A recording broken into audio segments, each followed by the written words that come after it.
ఇవాళ మనము రాముడి కథ చెప్పుకుందాం.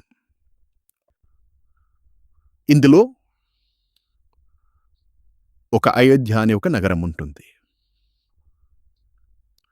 ఆ అయోధ్య నగరము చాలా మంచి మంచి కట్టడాలు, ప్రజలందరూ హాయిగా ఉంటారు, సంతోషంగా ఉంటారు.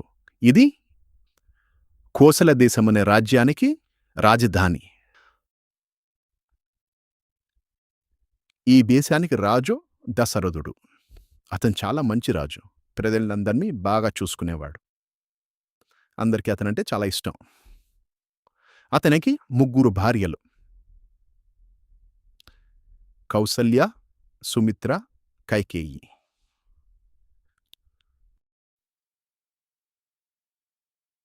కానీ అతనికి ఒక దిగులు ఉండేది. ఏంటి?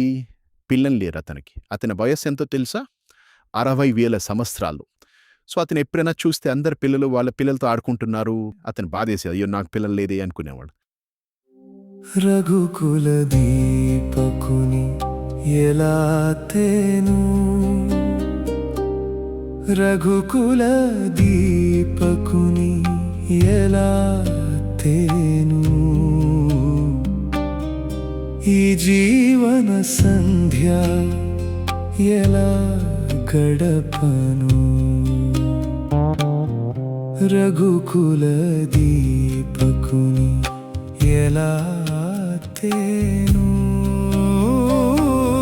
ఈ జీవన సంధ్య ఎలా గడపను. అతను ఒక యాగం చేశాడు. దాని పేరు పుత్రకామేష్టి యాగం అనే యాగం చేశాడు. ఆ యాగం చేయడం వల్ల అందులోంచి ఒక యాగ పురుషుడు అని ఒక అతను వచ్చాడు. ఒక దేవత వచ్చేసి, ఇదిగో ఈ పాయసం తీసుకో, ఈ పాయసాన్ని నీ రాణులకి 3కి ఇవ్వు, నీకు పిల్లలు పుడతారు అని చెప్తాడు. సో అతను అలా చేస్తే వాళ్ళకి పిల్లలు పుట్టారు. 4 పిల్లలు పుట్టారు. ఎవరు వాళ్ళు? కౌసల్య అనే రాణికి రాముడు పుట్టాడు, కైకేయికి భరతుడు పుట్టాడు, సుమిత్రకి కవల పిల్లలు పుట్టారు, లక్ష్మణుడు, శత్రుఘ్నుడు. అయోధ్య నగరంను ప్రజలందరూ పాకలు పాడడం మొదలుపెట్టారు. తడవదు అదుగుల రామచంద్ర, గజ్జెలు మ్రోగేను గల గల, తడవదు అదుగుల రముని చూచి జనులు మనసు థయ్యా, దశరథు దాదే అమ్మలు పాదే అడియేలా జరిగింది, మహారాజు దశరథుడు ఆడదా అడియేలా జరిగింది, 60,000 సంవత్సరాల తరువాత పుత్రుని జననం మరి ఆదదా, దశరథు దాదే అమ్మలు పాదే జనులంతా సంబరాలు చేసే, తరబదు అదుగుల రామచంద్ర గజ్జెలు మ్రోగేను గలగల, రాముని జననం లోక కళ్యాణం జనులకు ఆనందం, తదబదు అదుగుల రామచంద్ర గజ్జెలు మ్రోగేను గలగల, దినక్ దిన్ తక్ దినక్ దిన్ తక్ దినక్ దిన్ తక్ దినక్ దిన్ తక్ దినక్ దిన్ తక్ దినక్ దిన్ తక్ దినక్ దిన్ తక్ దినక్ దిన్ తక్ దినక్ దిన్ తక్, ఓ తరబడు అదుగుల రామచంద్ర గజ్జెలు మ్రోగేను గలగల.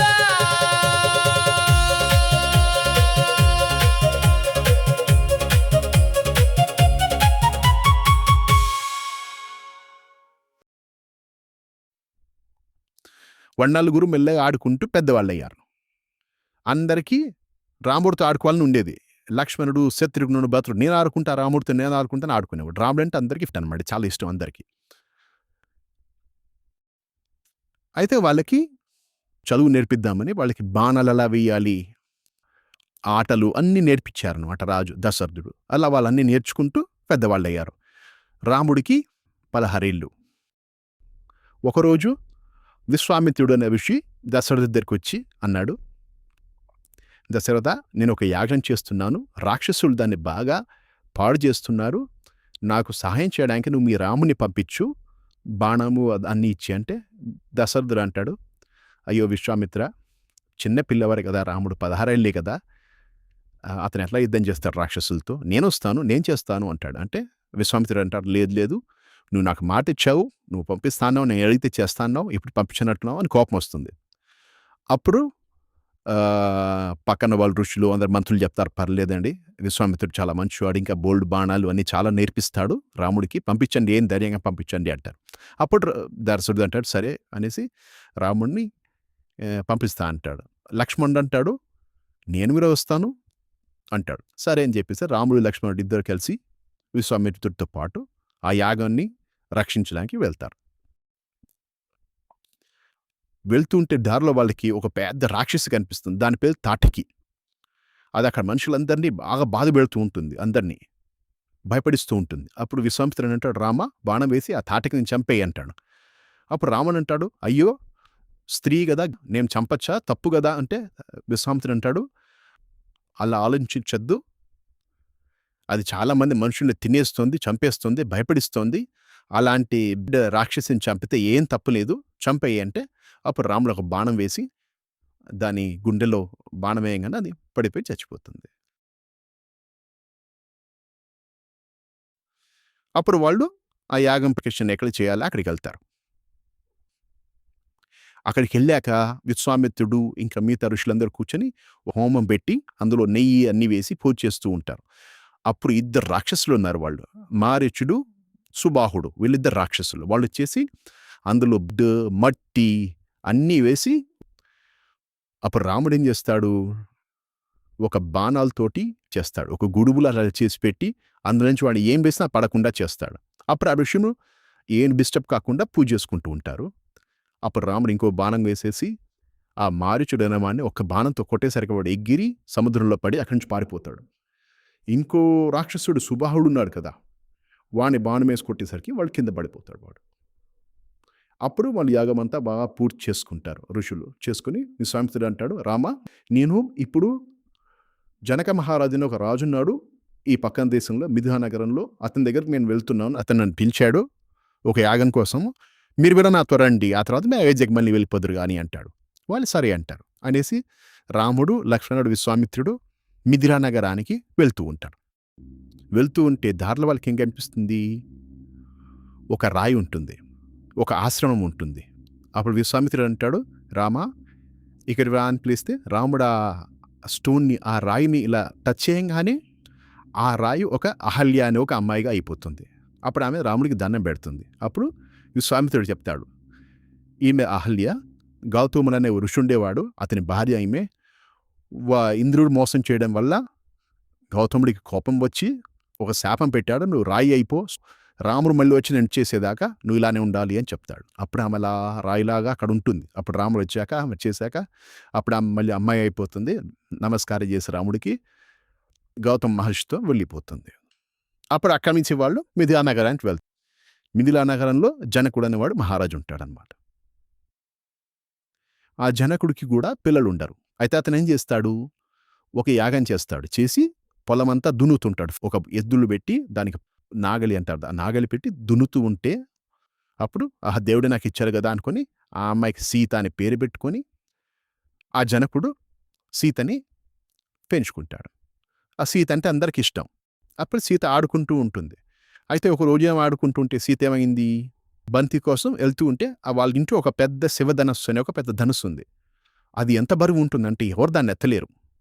అది వాళ్ళకి ఎప్పుడో వాళ్ళ తాతకి వాళ్ళకి ఋషులు ఇస్తారన్నమాట, ఈ జాగ్రత్తగా పెట్టుకునేది మంచిది అని శివధనస్సు అని దాన్ని ఇస్తారు. సో అయితే ఎవరు దాన్ని ఎత్తలేరు. అప్పుడు సీత కోసం వెళ్ళి దానికి తోస్తుంది, చేత్తో జరిగిపోతుంది. అప్పుడు జనకుడు చూసి సీతకి ఇంత బలం ఉందా, అంత పెద్ద శివధనస్సు ఎవరో ఎత్తలేంది, సీత అలా చేత్తో తోసేసింది అనుకుని అప్పుడు అనుకుంటాడు, సీత పెద్దయ్యాక పెళ్లి చేసుకోవాలంటే ఈ శివధనుస్సుని ఎవరైతే ఎత్తి ఎక్కువ పెట్టి బోబండారో ఇట్లా కొట్టగలుగుతారో వాళ్ళకే ఇచ్చేస్తాను, సీతకి ఎంత బలం ఉంటే అతన్ని పెళ్లి చేసుకోవాల్సిన వాళ్ళు ఇంకెంత బలం ఉండాలి అని అనుకుంటాడు. ఈ లోపల రాముడు, లక్ష్మణుడు, విశ్వామిత్రుడు జనకుడి దగ్గరికి వస్తారు. జనకుడు అంటాడు, ఇట్లా ఉంది శివధనస్సు అంటే, విశ్వామిత్రుడు అంటాడు, ఇది ఒకసారి తీసురండి అంటాడు. ఆ శివధనస్సు తీసుకొచ్చి వాళ్ళు అక్కడ ఉంచగానే రాముడిని, రామ నువ్వు ఎక్కుపెట్టు అంటాడు. అప్పుడు రాముడు ఏం చేస్తాడు, ఆ శివధనస్సుకి ఒక నమస్కారం చేసి అప్పుడు మెల్లగా ఎత్తి ఇట్లా బాణం పెట్టి ఇట్లా లాగుతాడు. లాగేసరికి అవి విరిగిపోతుంది శివధనస్సు. అందరూ అప్పుడు చప్పట్లు కొడతారు, అబ్బా ఎవరు ఎత్తలేనంత పెద్ద శివధనస్సుని రాముడు ఒక్కసారి ఇట్లా ఎత్తి తీసేసరికి అది వెయ్యిపోయింది అనుకొని అప్పుడు జనకుడు అంటాడు రాముణ్ణి, రామ మా సీతని పెళ్లి చేసుకో అని చెప్పేసి అంటాడు. అప్పుడు అతనికి ఒక అన్నయ్య ఉంటాడు జనకుడికి, అతను 3 అమ్మాయిలు ఉంటారు అతనికి. అప్పుడు అంటాడు, సరే అందరికీ ఒకటేసారి పెళ్లి చేద్దాము, నలుగురికి పెళ్లి చేస్తారు. రాముడేమో సీతని పెళ్లి చేసుకుంటాడు, లక్ష్మణుడేమో ఊర్మిళని పెళ్లి చేసుకుంటాడు, భరతుడు మాండవని అమ్మాయిని పెళ్లి చేసుకుంటాడు, శత్రుఘ్నుడు శృతికీర్తి. ఇట్లా నలుగురికి పెళ్లిళ్ళు జరుగుతాయి. ఆ నలుగురు పెళ్లి చేసుకొని మళ్ళీ అయోధ్యకి బయలుదేరతారు. పవనజ స్తుతి పాత్ర పావన చరిత్ర, పవనజ స్తుతి పాత్ర పావన చరిత్ర, రవి సోమవర నేత్ర రమణీయ గాత్ర, రవి సోమవర నేత్ర రమణీయ గాత్ర, సీతా కళ్యాణ వైభోగమే, రామ కళ్యాణ వైభోగమే, సీతా కళ్యాణ వైభోగమే, రామ కళ్యాణ వైభోగమే.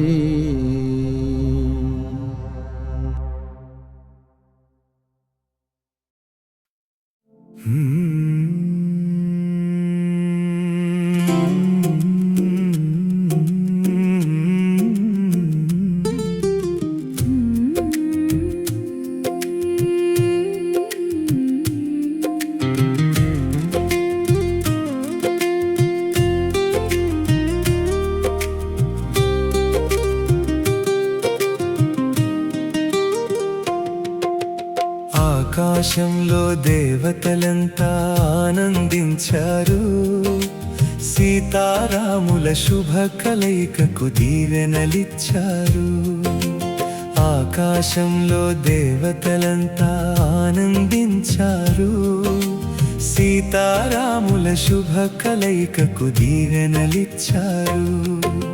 సీతామాత సుందర రూపము, రామచంద్రుని మంగళ రూపము, సీతామాత సుందర రూపము, రామచంద్రుని మంగళ రూపము. ఎన్ని జన్మముల పుణ్యఫలమో ఈ కళ్యాణము దర్శించితిని. సీతారాముల దర్శన భాగ్యమున తనివి తీరెను, మనసు పొంగేను. ఎన్ని జన్మముల పుణ్యఫలమో ఈ కళ్యాణము దర్శించితిని. సీతారాముల దర్శన భాగ్యమున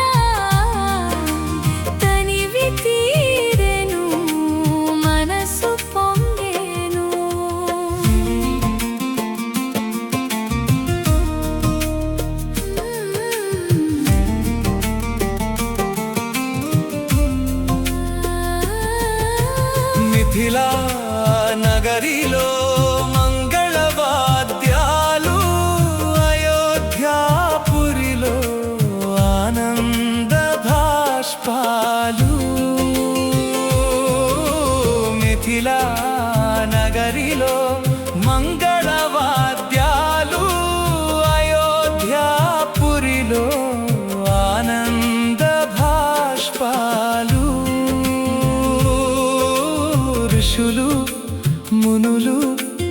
పురజనులు ఆశీస్సులతో పుష్పవర్షములు కురిపించారు.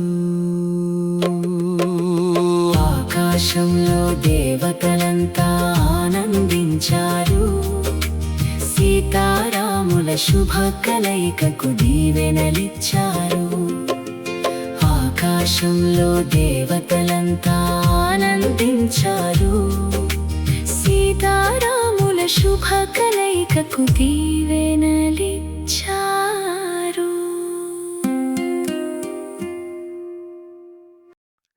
ఆ నలుగురు పెళ్లి చేసుకొని మళ్ళీ అయోధ్యకి బయలుదేరతారు.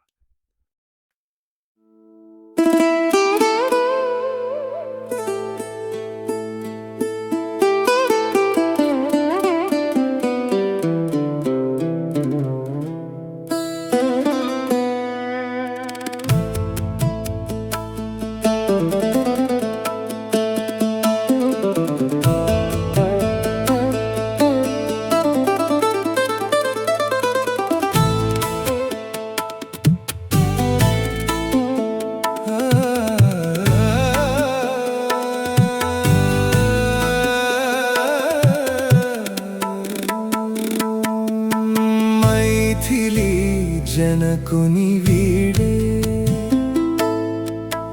మైథిలి జనకుని వీడే, మైథిలి రాముని చేరే, రాముని వెంట అయోధ్యకు వెడలే. మైథిలి జనకుని వీడే, మైథిలి రాముని చేరే, రాముని వెంట అయోధ్యకు వెడలే. ఆనంద బాష్పములు అశ్రుధారలై జల జల పారే. ఆనంద బాష్పములు అశ్రుధారలై జల జల పారే. అవధులు లేవు జనకుని వేదనకు. మైథిలి జనకుని వీడే, మైథిలి రాముని చేరే, రాముని వెంట అయోధ్యకు వెడలే.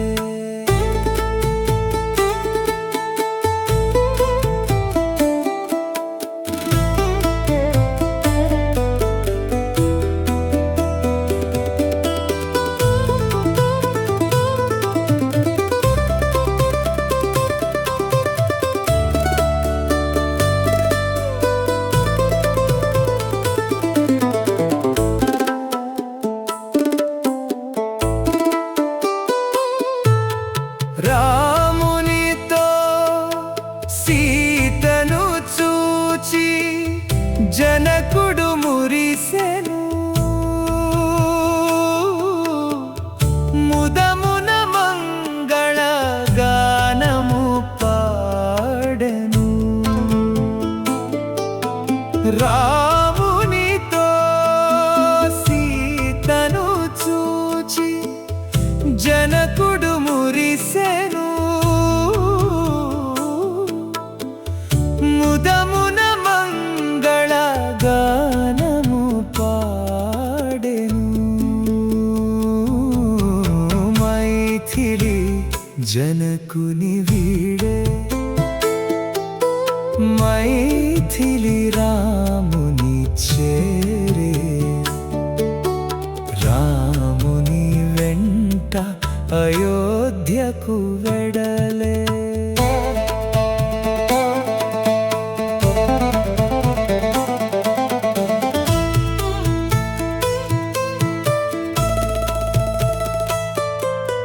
మా చిన్ని సీతమ్మ జగజ్జననిగా జగమున వెల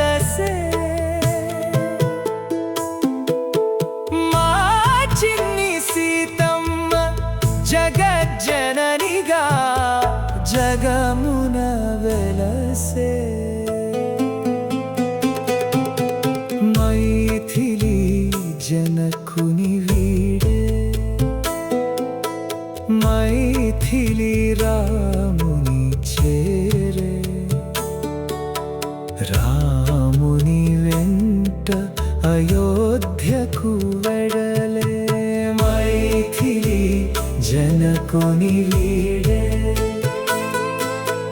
మైథిలి రాముని చేరే రాముని వెంట అయోధ్యకు వెడలే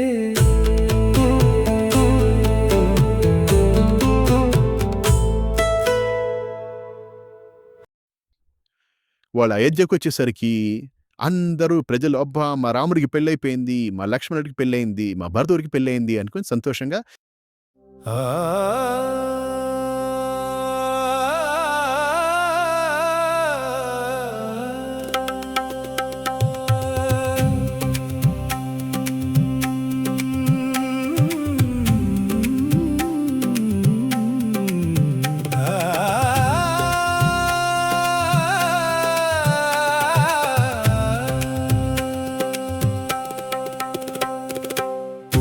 వర్షము కురిపించేరు అయోధ్య జనులంతా స్వాగతమంటూ వర్షించేరు ముత్యపు జల్లులతో పూల వర్షము కురిపించేరు అయోధ్య జనులంతా స్వాగతమంటూ వర్షించేరు ముత్యపు జల్లులతో నాలుగు జంటల శుభములు కలుగునట సీతారాముల కళ్యాణం శుభములు తెచ్చునట నాలుగు జంటల ఆగమనంతో శుభములు కలుగునట సీతారాముల కళ్యాణం శుభములు తెచ్చునట వర్షము కురిపించేరు అయోధ్య జనులంతా స్వాగతమంటూ వర్షించేరు ముత్యపు జల్లులతో